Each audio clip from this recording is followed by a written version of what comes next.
ಅಷ್ಟರಲ್ಲಿ ನನಗೆ time waste ಮಾಡೋಕ್ಕೆ ಇಷ್ಟ ಇಲ್ಲ. Just I want to discuss something about acting. ಚೆನ್ನಾಗಿದೆಯಾ?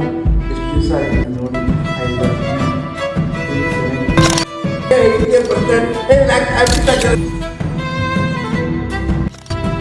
ನೋಡು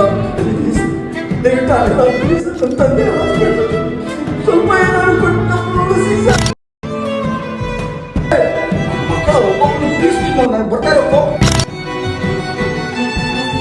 ಕಪ್ಪ ಕೊಡಬೇಕು, ಕಪ್ಪ ನಾವೇಕೆ ಕೊಡಬೇಕು ನಿಮಗೆ ಕಪ್ಪ?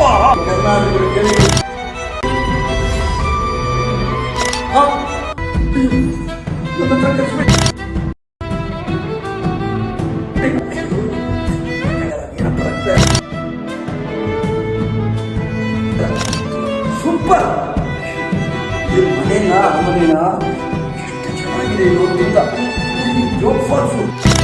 ವಿಷಯ ಹುಟ್ಟು ಸಾವು ಜೀವನದ ಎರಡು ಮುಖಗಳು. ಸುಂದರವಾಗಿ ಬಾಳಿ, ಸಂತೋಷವಾಗಿ ಬಾಳಿ.